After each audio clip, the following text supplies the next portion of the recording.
Okay, guys, good morning.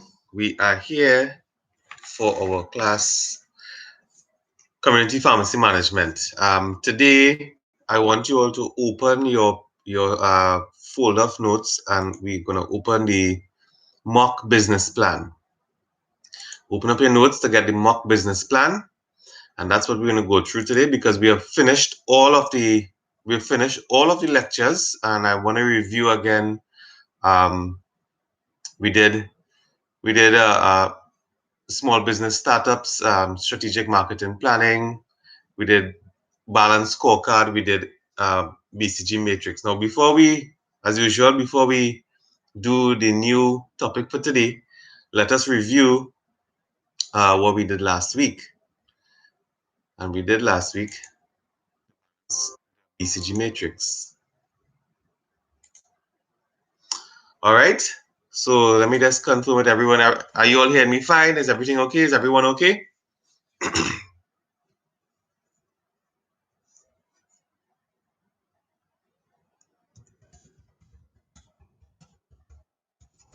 Are we good to go?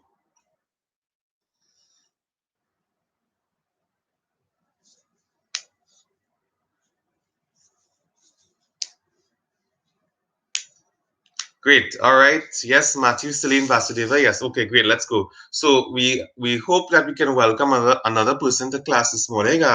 Michaela Garcia. She has started to pay attention to the classes a little late as she was unaware of what was happening. So please, she can be brought up to speed, and um, all will be fine for her final exam. So let's review what we did last week, and I will be asking questions as usual in my review. So let's go. The BCG matrix. The BCG matrix, the BCG stands for, who is BCG or what is BCG? Can anyone remember?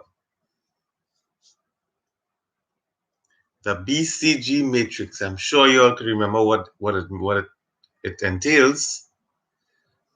Come on, guys. Tell me what Boston Consulting Group. Very good, Matthew. So that's it. So the BCG is the Boston Consulting Group, and created a tool that they created a tool that executives, Boston Consulting Group, thanks, Celine.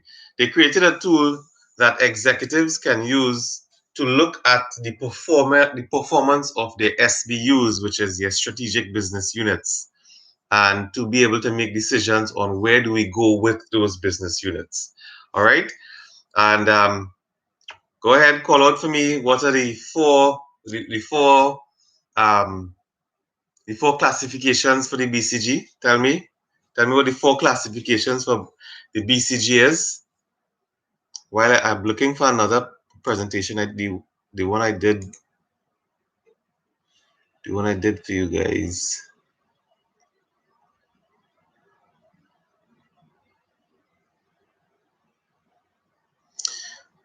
Matthew, star, cash cow, unknown, and dog. Very good. Perfect. Perfect. So that's it. You have four categorizations of the units. You have a star, cash cow, unknown, and dog. And the axes by which these are compared are, yes, Karina, good, correct.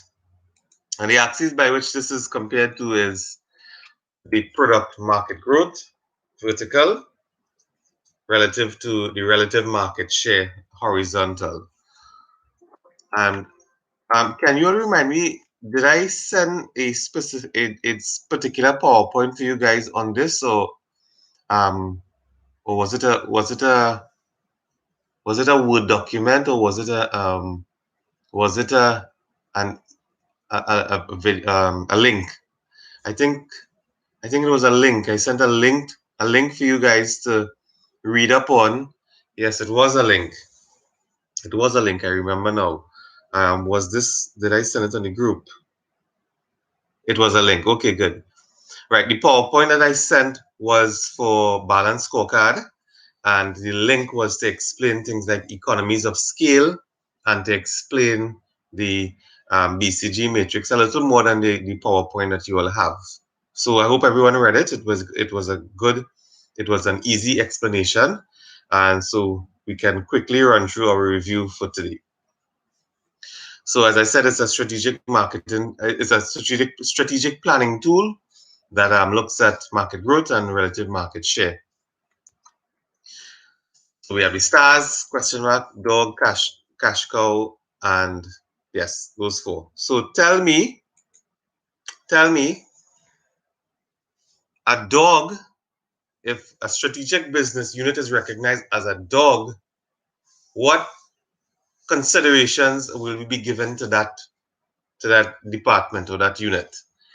If you if you do your analysis and you get back your data and you see that this strategic business unit is a dog, roof, what are we going to do with dogs?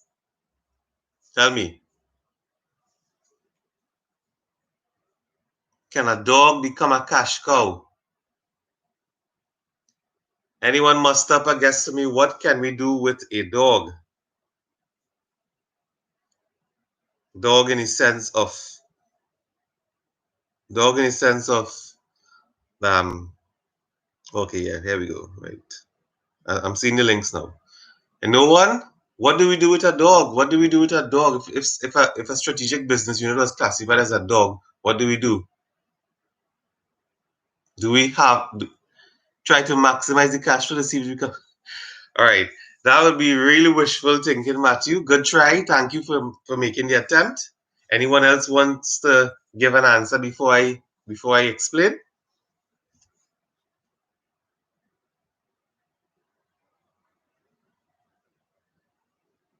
Cheyenne, consider selling it. Divest. Thank you. That's the answers. Those were the answers I was looking for.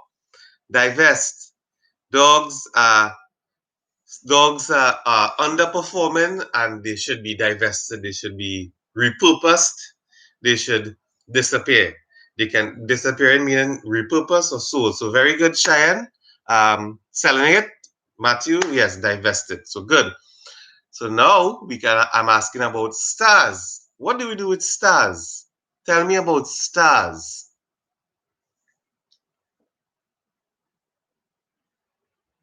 Tell me some information about stars. Stars as a strategic business unit. Are stars good? Stars are wonderful in the sky. They're bright. Stars, you build on it, right? And to build on a star, and if you just look at your diagram, for you to build on a star, you would need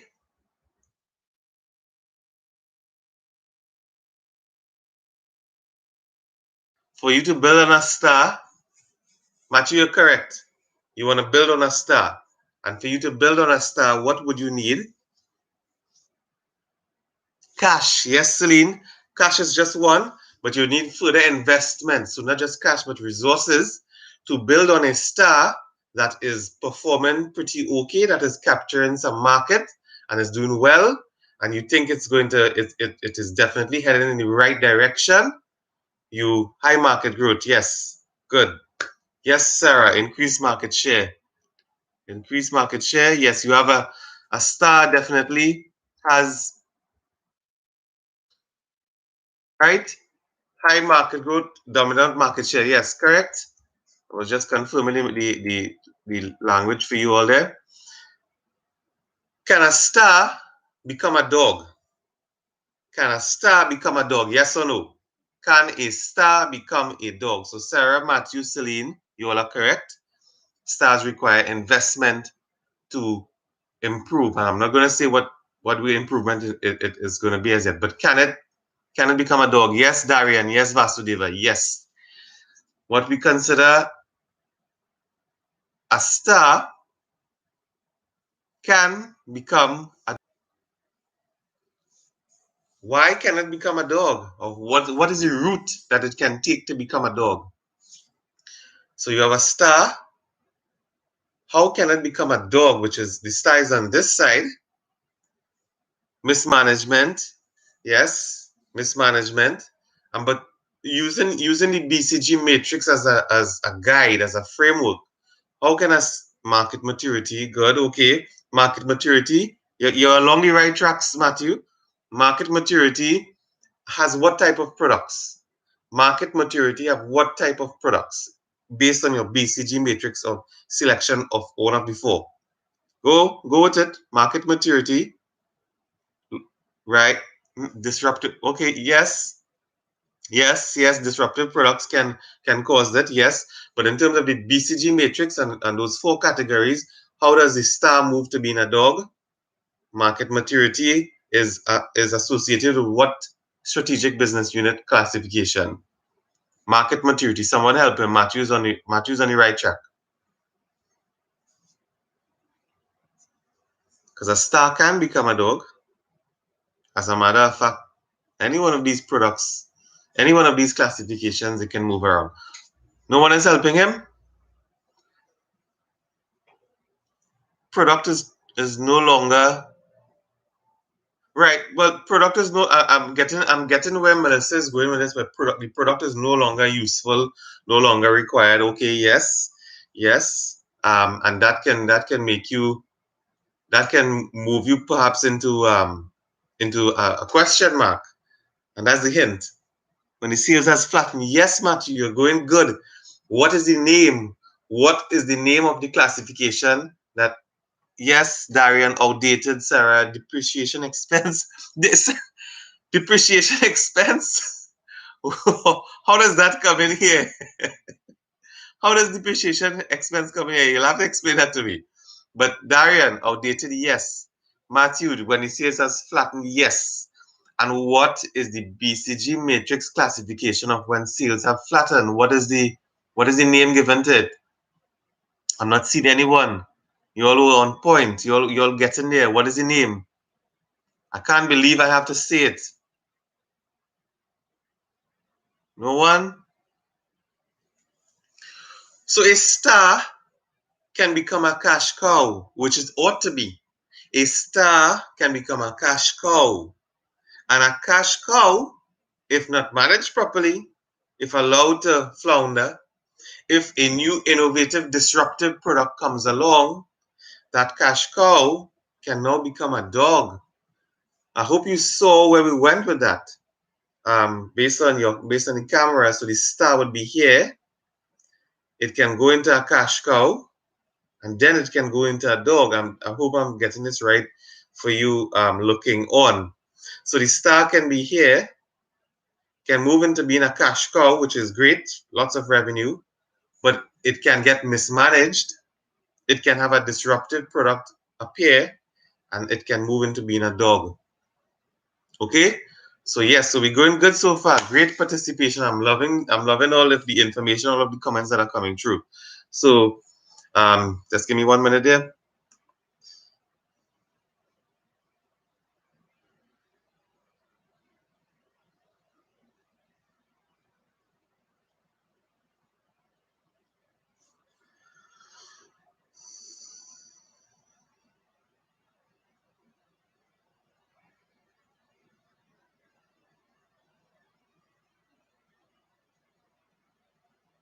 Just give me 1 minute, okay?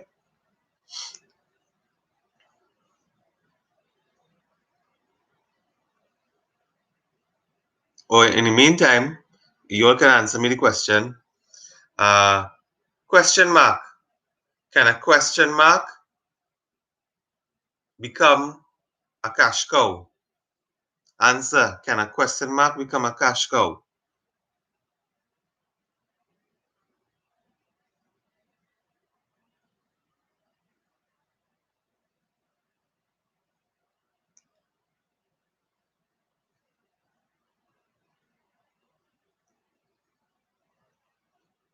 Matthew says no. I'm waiting for more answers.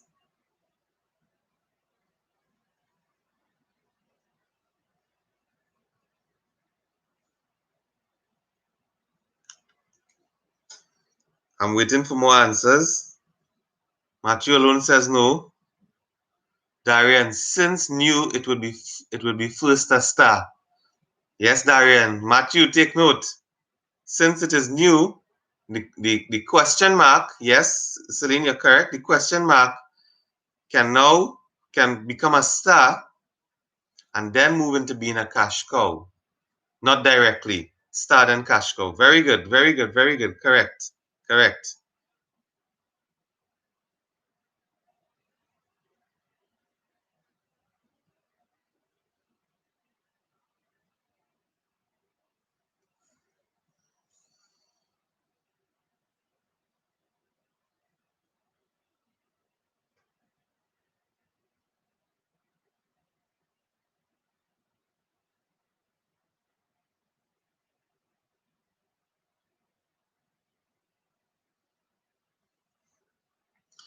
Right. Well, I meant that it can't become a cash cow without first becoming a star. Right. Okay. Okay. That's what you meant. Right. Great. Great. So yes, a star, a question mark, which is you're not sure how this product is going to be operating. You're not, but it definitely has captured some good market share. Um, it definitely has. It definitely is doing well, and you want to know, well, where could it be? What could we do with this question mark, right? Um, it is definitely growing. It doesn't have a lot of market shares yet, but it's definitely growing. So yes, a question mark, if given enough investment and time, can become a star and then can move into becoming a cash cow. All right, good, great. I'm very happy to know that you all are definitely remembering everything. So um, that was the BCG classification, and we compared and I asked via questioning, the classification of it and explaining what they are, explaining how it moves, explaining how they go. Um, I want you to understand that the classification of the BCG classification helps you to understand your business strength. And I want you all to be able to recognize when you are in a company, you are in a department, you may have different um, several different micro departments within your department, especially if you're in retail sales as well. How are these places perform? Well, it's specifically about retail sales. How are these units behaving? How are they performing? And you should be able to make decisions quickly so that your stars don't become dogs, your question mark don't become, well, it's okay. Is it okay? Let me ask you. I have another question. Is it okay for a question mark to become a dog? Answer that question for me. Is it okay for a question mark to become a dog, and why? Let me get some answers. Is it okay for a question mark to become a dog, and why? That might be a good structured question or good essay question for your exam. Something to consider. Is it okay for a question mark product to become a dog? Vasudeva, yes, explain for me. I wish there was some way that you all could talk and you don't have to type so much, because sometimes it's better to call it quits than lose more. Perfect. Darian, to keep business active.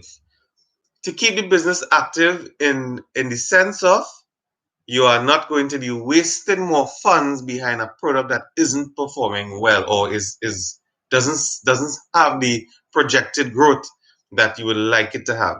So that's the area to answer Darian's question.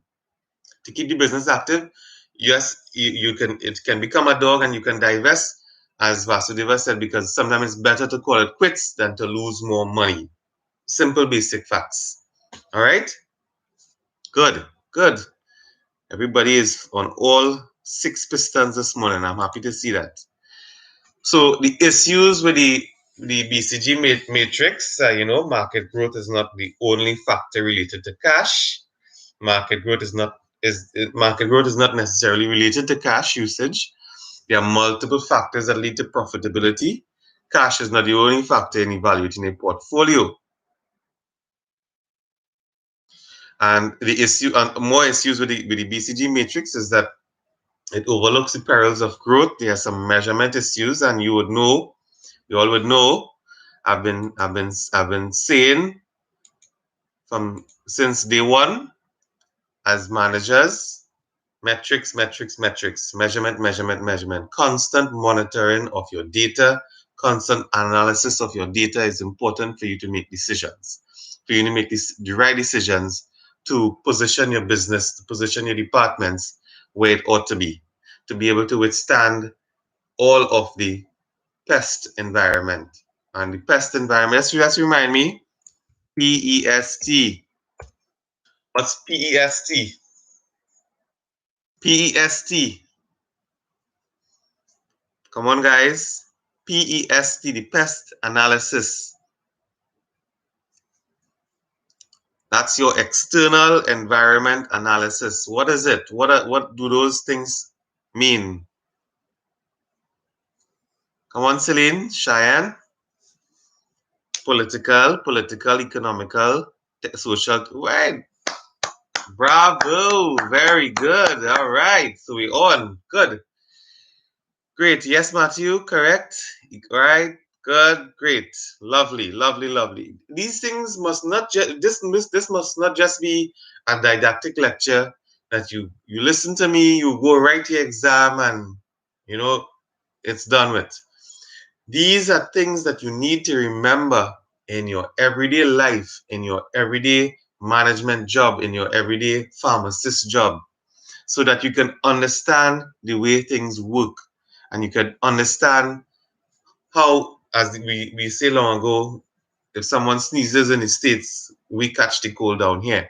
So please remember these things. This is ongoing information that I want you all to keep thinking about, keep remembering. All right. All right. So any questions? I'm inviting questions from you guys regarding the BCG matrix and on what we've done so far before we go into doing the um, the business plan. And we're going to go through in detail the business plan that you all have there that was given to you by Dr. Maraj. Any questions? Any questions on any of the topics we did so far or any of them that we did so far?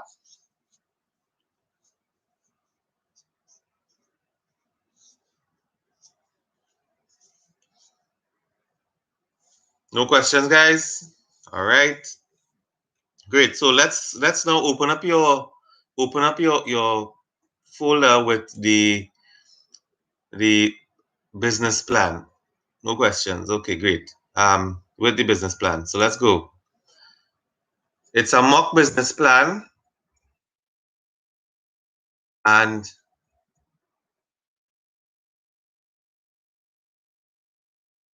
on page one or page two, based on the document number, you can see your table of contents. And this is a really well done business plan in that it's properly executed, it's formatted well, it's impressive as a document. And I want you to keep in mind when you're going to be submitting in your groups of two of your business plan, take pattern from this. And even better, use it as a guide and you can innovate and tweak it to make it a unique document to your liking that still contains all of the important information in the way it ought to flow and can be one that impresses the person who's reading. Okay, so let's go through the entire document. Does everyone have it open? Does everyone have the business plan open?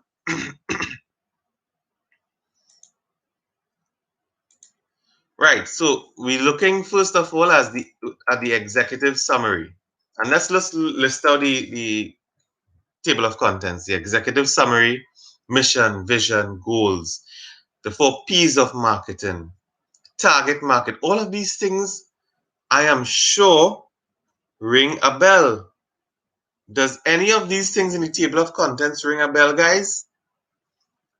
Target market, 4 P's of marketing, vision, mission. Do they all ring a bell? I hope so.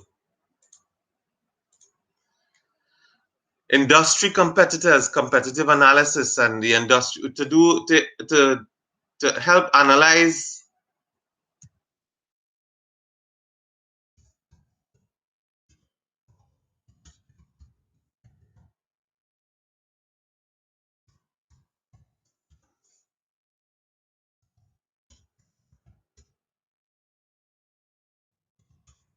Answer this question.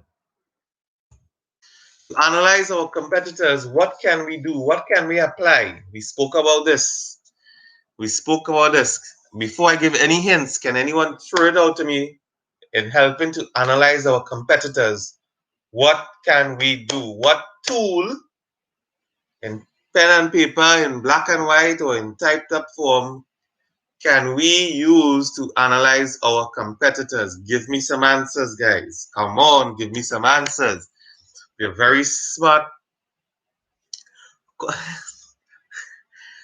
Okay, Vasudeva, call their phone and find out the price they are selling their products at, and we can sell lower. Yes, Vasudeva, that's on a very basic fundamental level. That's actually called, and I'll write it for what Vasudeva says. It's called competitive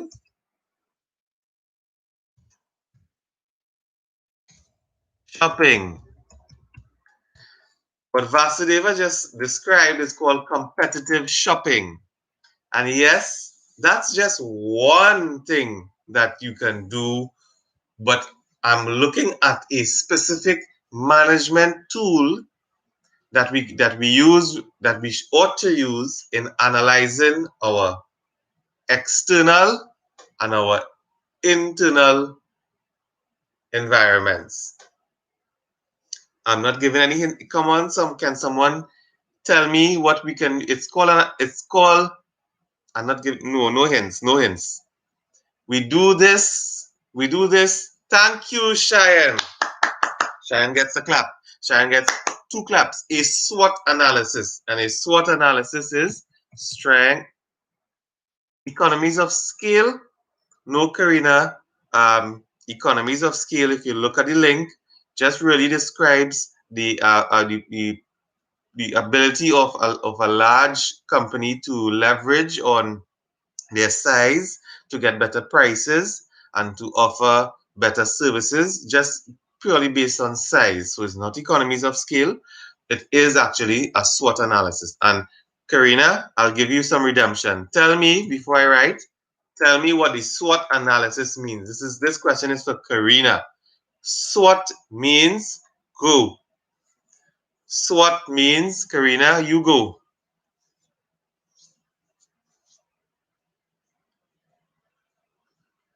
Come on, Karina. Come on, Miss Ramlakan. SWOT stands for S, strengths, W, weaknesses, O, O, O, opportunities, threats. Very good. Good. So you do a SWOT analysis, and getting back to the business plan, a SWOT analysis to analyze your industry competitors. And now you talk your strategies to decrease competition and ensure success. This is where your critical thinking and your creative thinking will come in. You apply your natural intelligence plus the knowledge that you would have obtained throughout the years from high school to this course to Eden Pharmacy School to develop strategies to decrease competition or to position yourself better in the market. I want to write that. Position yourself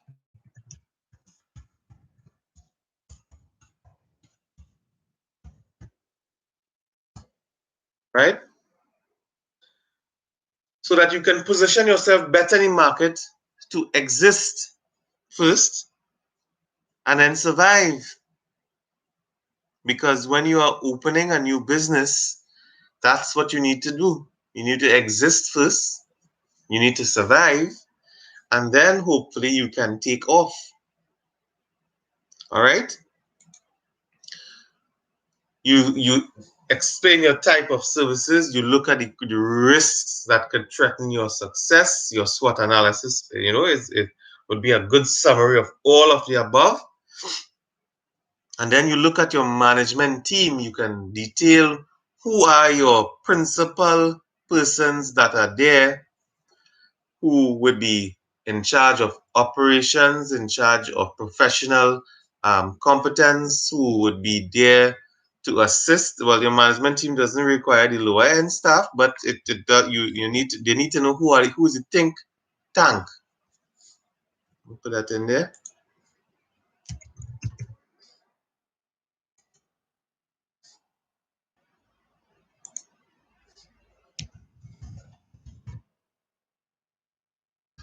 Management team,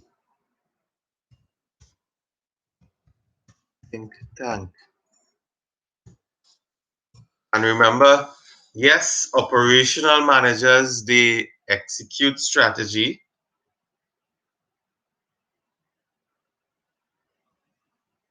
Middle management, they are tactical, but the executive management are the ones who create the strategy. All right? So operational, tactical, and strategic. Remember that. Sources and uses of startup funds and operating funds. Of course, I'm going to ask the question, where do we get funding? Can someone tell me, where do we get funding? Someone answer me. Where do we get funding? Bank. Vasudeva, tell us what bank funding is called. Bank funding is called. Vasudeva, tell us what bank funding is called. You are very alert today, Vasudeva. No sleep. No sleep today. Great. You're on point. You're on fire. Tell us what it's called. Matthew and Melissa. Okay, so Matthew is helping Vasudeva. Bank funding is called a loan, right? So it's mortgage type of mortgage financing. Melissa says investors, and Sarah is right there with her talking about equity financing. So equity financing is about investors. You have a group of people that has extra cash that wants to invest in a business or invest in something that can generate. What are investors interested in? Tell me what investors are interested in. We did this in the last class with ratios yesterday. What are investors interested in? And yes, Sarah says equity financing, right? Vasudeva, we wake up early. Good. Good for waking up early. I did as well. Faraz says loan. Melissa says startup financing. Yes, so Melissa, you're correct on both accounts. Personal savings. Personal savings will be Melissa, I'm going to ask you. Melissa is answering me. Profit through shares. Yes. Vasudeva, you're on point, boy. Return on investment. Investors are always interested on their return on investment. Investors are always interested in how their money is being used to turn over, how their money is being used to make your company more efficient, because investors know that any efficiently and effectively run company will be profitable. Please remember this at the most fundamental, at the most basic level. Any company that is run effectively and efficiently will be profitable. And this also applies to companies that are in businesses that are in sunset. Because if you are running it efficiently and effectively, you will recognize these external factors. You will recognize these trends. You will see what's going on in the market, and you will know to adjust your business strategy. Immediately, I can think of several companies. Can't remember their names, but I can think of several companies that started off doing Oh, I know. You all should give me the example because I sent it on the group. A company that started off doing X ended up being profitable doing P or M or Y or whatever. Tell me the name of that company. I sent to you all in the link.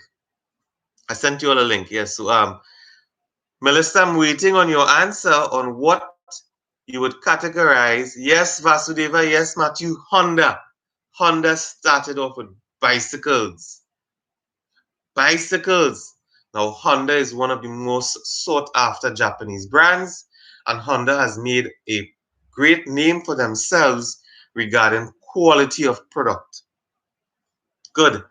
Melissa, I'm waiting on your answer. How would you categorize your personal savings being used in in the startup of a business? Melissa, for the knowledge of everyone, tell me what you would consider your personal savings. How would you categorize that in using it to start up your business? So everybody's right so far. I'm waiting on Melissa's answer. And it's the answer is there in plain sight. It might sound weird because I'm asking it, but it's straightforward. You know the answer. You're probably questioning yourself. So Melissa, tell me what is what is what do you call your using your personal savings on your startup business? Not sure? Melissa, come on, everyone knows this. You're just doubting yourself. If you use your personal savings to start up your business, or you use your personal savings to give to someone to start a business, equity financing, equity financing, yes, you might consider it a donation, which isn't a good idea.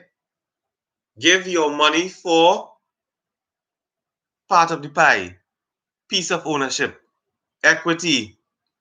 So personal savings used, whether it be for yourself or for someone, is equity financing. All right? Unless you are structuring your money to be given out as a loan. But generally speaking, personal savings, equity financing. Good. Great. So we are on fire this morning. We are doing well. Great. Financial projections for the first year. Financial projections for the first year. Let me ask some of you. Some of you may have business experience, some of you may not. So let's just hear from you. In the first year,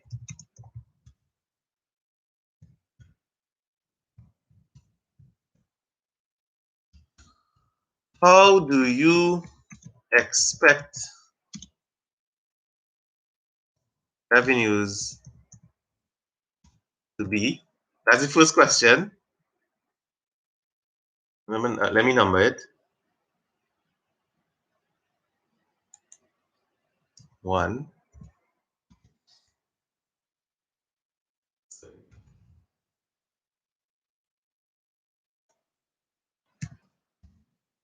and 2, what is the probability of turning profit? Answer those 2 questions to me, guys. In your very first year of business, of a brand new organization, 1, how do you think revenues are going to be? And 2, sorry, that's supposed to be profitability. PROF. How likely, how likely are you going to be turning a profit? Give me some of your your suggestions, your ideas based on you not having any experience, or some of you may have experience in business. And this is just your theory. Give me your theory. Go ahead. You might break even, Melissa says. Okay. What about the revenues? Melissa, how do you think revenues are going to be in the first year?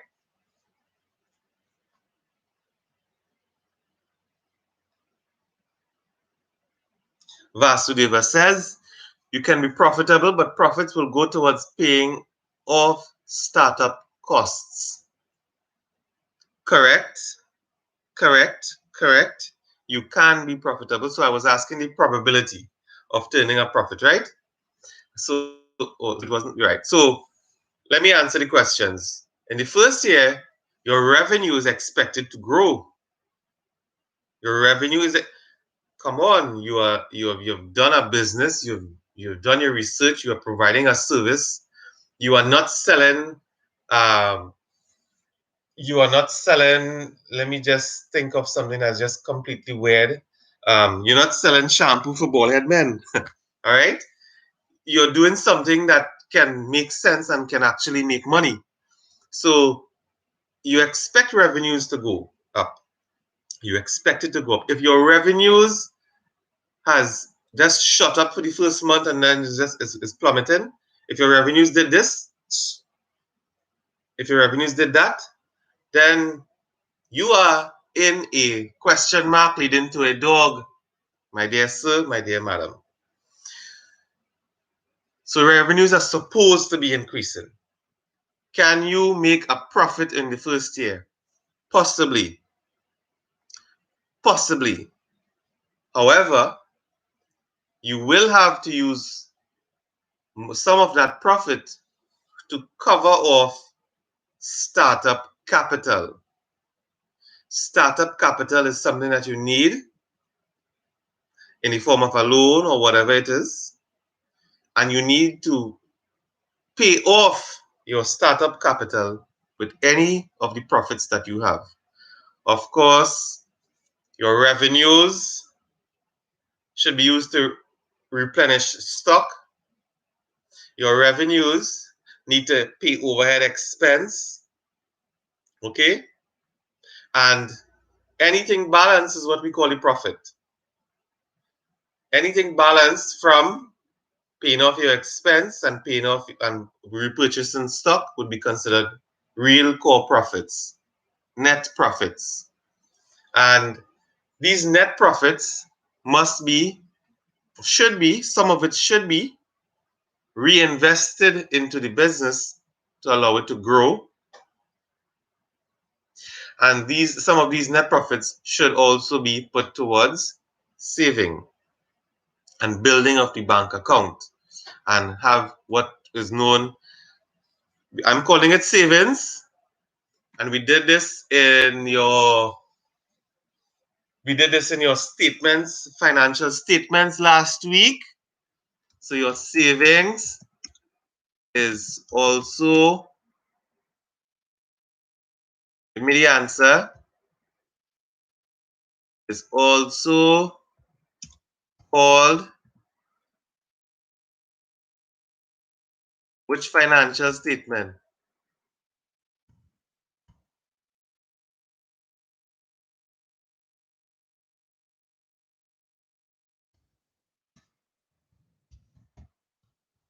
Come on, guys. Savings is also called, and there's a financial statement that would help you understand that. Personal, no Vasudeva. Remember, we're talking about a company. We're talking about a company with a company account, not a personal individual name, unless you are so many questions I can ask because of your questions. All of your questions, everyone in class. So I will ask that question after, but we are talking about a company with a board of directors, with investors, financial position, cash flow. The information will be there, yes. Sarah, assets, assets, cash and cash equivalents are assets, yes. Cash flow, Melissa, yes, but that's not the statement I'm looking for. And here what I'm saying again. After you pay out from your net profit, after you pay out from your revenue, your repurchase of your stock that was sold, you pay off your overhead expense. What remains is your net profit, and your net profit is what you can either use, you reinvest to grow the business. Accrual, no, Matthew, no, Melissa. Melissa, the balance statement, the balance sheet will have have information, but it's a specific one. You have called out, you guys have called out three statements, and you're missing the one statement I'm looking for. And then you put some to save, and then you put some to the bank to re, to re, to retain your cash. What is it called? Net worth? No, no, Vasudeva. Okay, I have to put it in. One more try. You will have 10 seconds. Someone in? No. Okay. Okay. No. 5 seconds. Anyone? Anyone can put it in? Anyone? 2 seconds. Okay. Sorry. Go on. I'm looking at retained earnings. Retained earnings. Money that you put in, bought stock, sold the stock, paid the overhead expense, retain the earnings. Retained earnings. Statement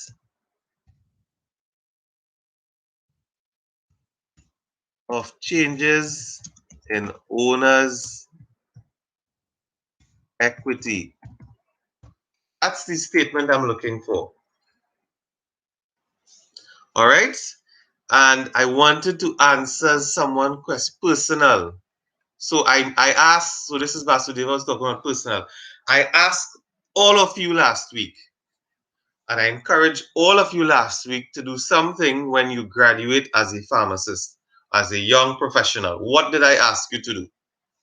Tell me, everyone, what did I ask you to do last week when you graduate as a young professional, as you go out there into the working world? You don't even have to be a professional. I told you to do this to save on the amount of tax. Thank you very much. Yes, Ralph. To become an independent trader, and I'm hoping that you mean what Matthew said, register as a sole trader, not a sole proprietor. Matthew is sole trader. It's called sole trader. Yeah, Cheyenne, it's called sole trader, right? Not sole proprietor, sole trader. Darian, do your taxes for yourself. Darian, listen, PAYE is 25%.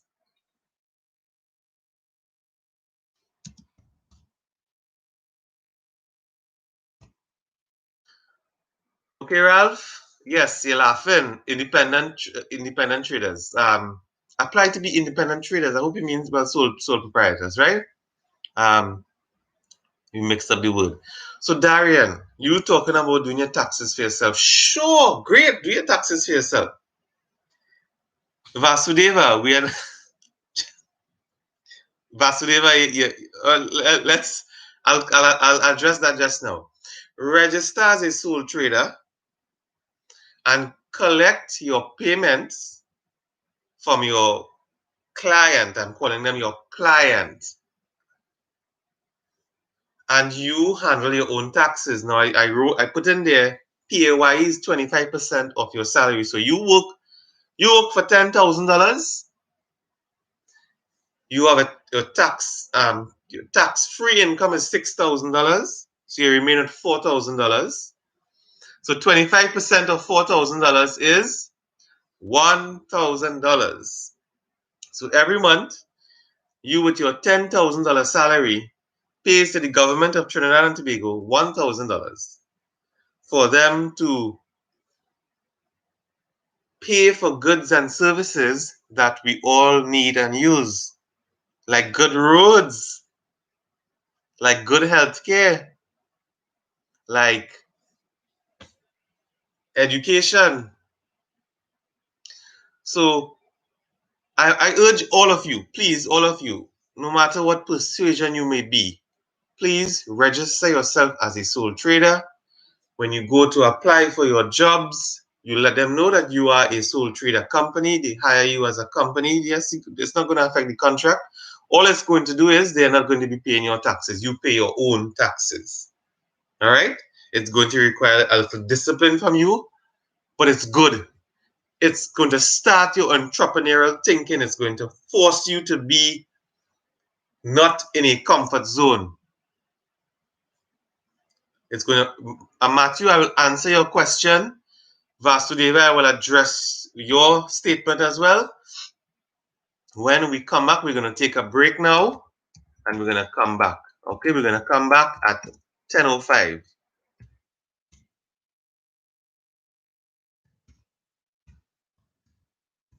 Okay, we're going to take a break and when I come back, I'll answer Matthew and I'll answer Vasudeva. Okay, so I'll see you in 15 minutes, 10 minutes.